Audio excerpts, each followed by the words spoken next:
శ్రీపాదరాజ్యం శరణం ప్రపత్తి. మేము శరభేశ్వర శాస్త్రి నుండి సెలవు పుచ్చుకుని మా ప్రయాణం కొనసాగించాం.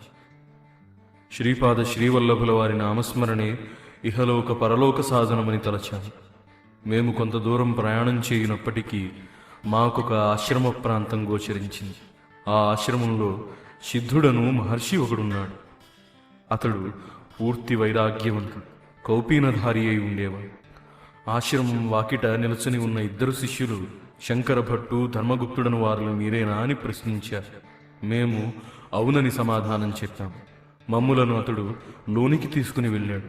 లోపల తారాదేవి విగ్రహం ఉండేది. ఆ సిద్ధుడు తారాదేవి ఉపాసకుడని అర్థమైంది. మధ్యాహ్న సమయం అయింది. పూజానంతరం భజన కావింపబడింది. ఆ తదుపరి మాకు సమృద్ధి అయిన భోజనం ఇయ్యబడింది. ఆ సిద్ధుడు, నాయనలారా, మీరు వచ్చుచున్న విషయం శ్రీపాదుల వారు మాకు తెలియజేశారు. మహాగురువుల ఆదేశానుసారమే మీకు ఆతిథ్యం ఇయ్యబడింది. నేను తారాదేవి ఉపాసకుడను. సర్వదా మోక్షాన్ని ప్రసాదించునది, తరింపజేయునది అగుట వల్ల ఈ మహాతల్లిని తారాని వ్యవహరించదు. అనాయాసముగానే వాక్శక్తిని ప్రసాదించుట వలను భయంకరమైన విపత్తుల నుండి తన భక్తులను రక్షించునది కావున ఈమెను నీలసరస్వతి అని వ్యవహరించదు. ముగ్గురు హయగ్రీవులు కలరు. ఒకరు విష్ణుమూర్తి అవతారం, మరి ఒకరు మహర్షి. ఒకానొక రాక్షసుడు హయగ్రీవుడని వ్యవహరింపబడేవాడు. హయగ్రీవుడను రాక్షసుని వధించు నిమిత్తం ఈమె నీల విగ్రహ రూపిణి అయింది. ఈ దేవి ఉపాసన వల్ల సామాన్యుడు కూడా బృహస్పతితో సమానమైన విద్వాంసుడు కాగలడు. భరతవర్షం నందు మొట్టమొదటిసారిగా తారోపాసన చేసినవాడు వశిష్ఠ మహర్షి.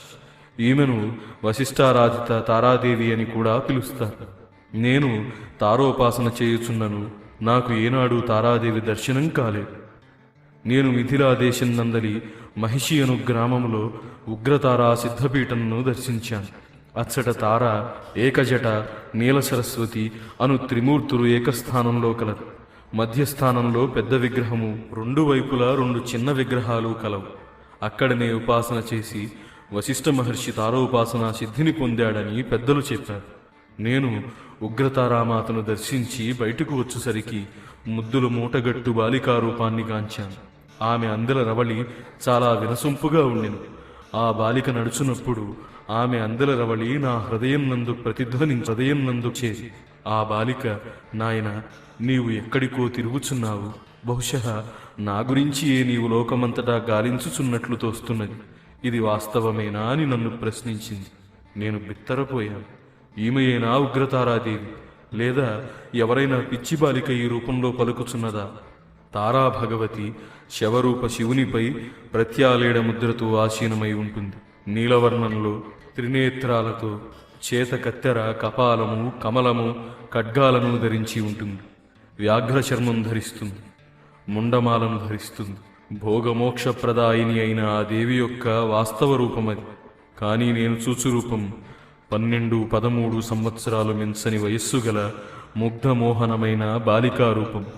నేను బిత్తరపోయి తిని సమాధానం చెప్పలేకపోయాను. ఇంతలోనే ఆ బాలిక తన వర్చస్సును పెంచుకున్నది. ఆమె శరీరం నందలి సర్వకణాలు తేజోభరితం కాజొచ్చింది. శరీర వర్ణము బాలుని రూపం పొందింది. ఆ శరీరం యొక్క రంగు బంగారు రంగు. ఆ బాలుని నేత్రాలు యోగి నేత్రముల వలె ప్రశాంతంగాను, కరుణ, జాలి వంటి దివ్యగుణాలు కలవిగాను ఉన్నవి. ఆ బాలునికి 2 కాళ్లకును అందెలు కలవు. అయ్యా, నా కాలి అందెలు బిగుతుగా ఉన్నవి, విప్పగలవా అని నన్ను అడిగాను. నేను అట్లే అన్నాను. ఈ 2 అందెలను నీ వద్ద ఉంచుకును. ఈ అందెలకు జీవశక్తి కలదు. నీవు ఎచ్చటికి వెళ్ళగలవో, ఏమి తినవలెను, ఎవరితో మాట్లాడవలెను అన్నీయును అవే నిర్ణయించును. ఈ విధంగా చెప్పి ఆ బాలుడు అంతర్ధానమైంది. నేను కాళీఘట్టానికి పోయింది. కాళీమాతను దర్శించి దక్షిణానికి వెళ్ళాను. పూరి మహాక్షేత్రం దర్శించాను. ఇంకనూ దక్షిణానికి పోయి సింహాచల క్షేత్రానికి వెళ్ళాను. అదృష్టవశమున పాదగయాక్షేత్రమైన శ్రీ పీఠికాపురానికి వచ్చాను. కుక్కుటేశ్వరుణ్ణి దర్శించాను. నేను స్వయంభూ దత్తుణ్ణి దర్శించాను. స్వయంభూ దత్తుని విగ్రహమున్న చోట ఒక పుట్ట ఉండెను. ఆ పుట్టలో ఒక దేవతా సర్పం నివసిస్తూ ఉండేది. నేను దత్తుణ్ణి దర్శించిన తదుపరి ఆ దేవతా సర్పం దర్శనమిచ్చింది. ఆ సర్పదర్శన మాత్రంలోనే నాలోని కుండలిని విజృంభించసాగింది. నా శరీరం నా స్వాధీనంలో లేదు. నేను అటూ ఇటూ తిరుగుచు పిచ్చివాని వలె తారామాత నామోచ్చారణం చేయుచు బిగ్గరగా అరుస్తున్నాను. యోగవశమున నేను నరసింహవర్మయ్యను పేరు కలిగిన క్షత్రియ జమీందారు గృహ సమీపానికి వచ్చాను. మహిషి గ్రామమున దర్శనమిచ్చిన బాలికారూపం నా మనోనేత్రానికి దుర్గోచరమయ్యాను. వెంటనే ఆ బాలికారూపం బాలకరూపం ధరించాను. నాకు ఆనాడు దర్శనమిచ్చిన ఆ దివ్యబాలుడే నా కళ్ళ ఎదుట వాస్తవంగా ఉండెను. శ్రీవర్మగారింట ఒక రకమైన జట్కా బండి ఉండేది. ఆ జట్కా బండిని ఒకే ఒక మనుష్యుడు లాగగలుగును. ఆ దివ్యబాలుడు ఆ జట్కా బండిలో తన మాతామహాగృహానికి పోదలచింది. శ్రీవర్మగారు ఆ బండిని లాగు నౌకరుని పిలిచారు. ఆ నౌకరు వచ్చి నిలుస్తున్నాడు. ఆ దివ్యబాలుడు నౌకరును కూడా ఆ జట్కా బండి ఎక్కమని నన్ను ఆ జట్కా బండిని లాగమన్నాడు. నేను ఆ బండిని లాగనన్నాను.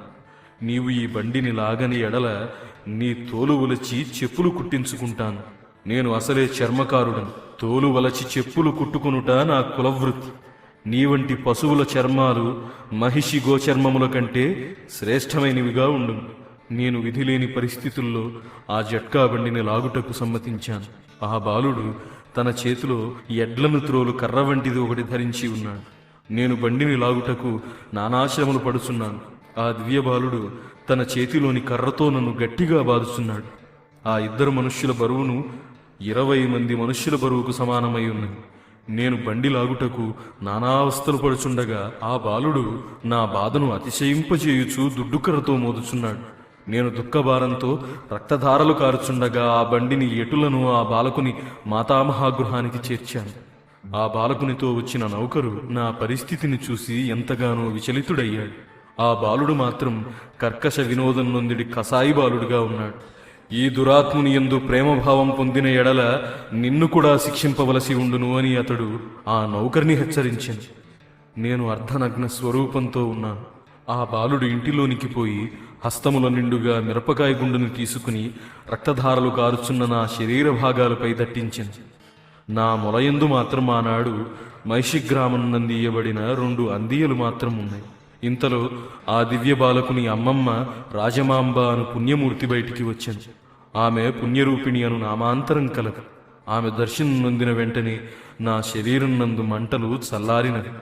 ఆమె భర్త బాపనార్యులని ప్రసిద్ధి నొందిన సత్యఋషీశ్వరుడు. వారు నాతో, నాయన, నీది ఏ గ్రామం, ఎచ్చటి నుండి వచ్చావు, కాసేపు విశ్రాంతి తీసుకుని భోజనం చేసి వెళ్ళవచ్చును అని హిందుస్థానీ భాషలో పలుకరించారు. ఆ నౌకరు శ్రీపాదుల వారు చేసిన ఈ దౌత్యాన్ని వారి అమ్మమ్మకు, తాతగారికి విన్నవించారు. అంతటా శ్రీపాదుల వారు, అమ్మమ్మ, ఈ నౌకరు అబద్ధం చెప్పుచున్నాడు. ఇతనికి రక్తధారులు కారనే కారలేదు. అవి చెమట బిందువు. నేను అద్దినది మిరపకాయ గుండు కానే కాదు, చందనపు పొడి. అంతటా ఆ నౌకరును పరిశీలించమన్నారు. పరిశీలించగా శ్రీపాదుల వారు చెప్పినదే నిజమయ్యింది. అంతటా బాపనార్యుల వారు, శ్రీపాద, నీవు సత్యవ్రతుడు. అచ్చట రక్తధారలున్నవని అన్న ఎడల రక్తధారులుండు. చందనపు పొడి ఉన్నదన్న అక్కడ చందనపు పొడియే ఉండును. నీవు ఏది ఉన్నదని చెప్పిన ఎడల అది అచ్చట ఉండును. నీవు సాక్షాత్తు ఉగ్రతారారూపుడు అని తోచుచున్నది. ఉగ్రతారాదేవి వాక్సిద్ధిని ప్రసాదించునని విని ఉన్నాను. సాక్షాత్తు ఉగ్రతారవైన నీవు నీ సంకల్పం ప్రకారం అచ్చట ఉన్న ఏ వస్తువుల స్వభావ ధర్మాలైనను సంకల్పమాత్రంతో మార్చగలవు.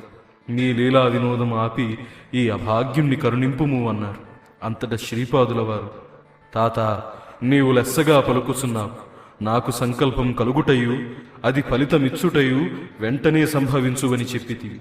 ఇది యథార్థమో కాదో నిర్ణయించుటకు శాస్త్రాల సహాయం కావలను. ఈ ఆగంతకుడు సద్బ్రాహ్మణుడు, ఉగ్రతారను ఉపాసించేవాడు. మంచిదే. అయితే ఇతడు సన్యాస దీక్షను గురు అనుమతితో పొందక తనకు తోచిన విధంగా సన్యసించాడు. ఇతని తండ్రి అష్టకష్టాలు పడి ఇతన్ని పెద్ద చేసింది. ఇతని తల్లి వీడు గర్భం నందున్నప్పుడు ఎంతో కష్టాన్ని అనుభవించింది. వీడు జన్మించినప్పుడు ఆ తల్లి తన రక్తాన్ని ఎంతగానో పోగొట్టుకున్నది. గాయాలు కలిగి రక్తం కారుచున్నప్పుడు మిరపకాయ గుండు అద్దిన ఎడల ఎంత బాధగా ఉండునో అంతటి బాధను ఆ తల్లి అనుభవించింది. వారి ఇరువురును మరణించి అదృష్టవశమున పీఠికాపురంలో జన్మించారు. ఆ నరసింహవర్మ ఇంటనున్న నౌకరు ఎవరో కాదు, ఈ ఆగంతుకుని పూర్వజన్మం నందలి తండ్రి. ఆ నౌకరుని భార్య పూర్వజన్మంలో వీని తల్లియే.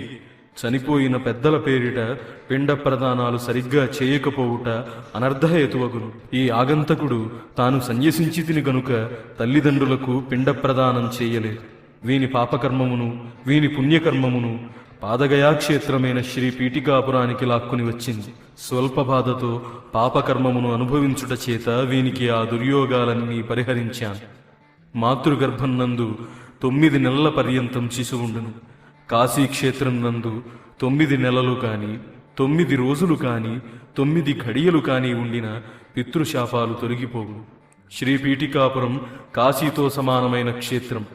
ఈ ఆగంతకుడు 9 రోజులు పూర్వజన్మమునందలి తన మాతాపితరులకు సేవ చేసిన ఎడల పితృదేవతల శాపం తొలగిపోవును అని సెలవిచ్చారు. నేను అట్లే వనరించాను. వారి అనుగ్రహ ఆశీర్వాదాలను పొందాను. వారు ఆనాడు వసంగిన కాలి అందెలను నా పూజాగృహంలో భద్రపరిచాను. నేను ఉగ్రతారా సిద్ధిని పొందాను. నా యొక్క తంత్రశక్తితో జనులకు ఆదివ్యాధులను పరిహరిస్తున్నాను. మీరు ఇచ్చటకు వచ్చుటకు ముందు శ్రీపాదుల వారు నా మనోనేత్రానికి అగుపడి శంకర భట్టు ధర్మగుప్తులు అనువారు ఈ దారి వెంట వస్తున్నారు. వారికి సమృద్ధిగా భోజనం పెట్టి ఆ రోజు నీ ఆశ్రమమున ఉండుటకు ఏర్పాట్లు చేసి నా కాలి అందెలను వారికి బహుమానంగా ఇయ్యవలసింది అని ఆదేశించారు. శ్రీపాద శ్రీవల్లభులకు జయము జయము.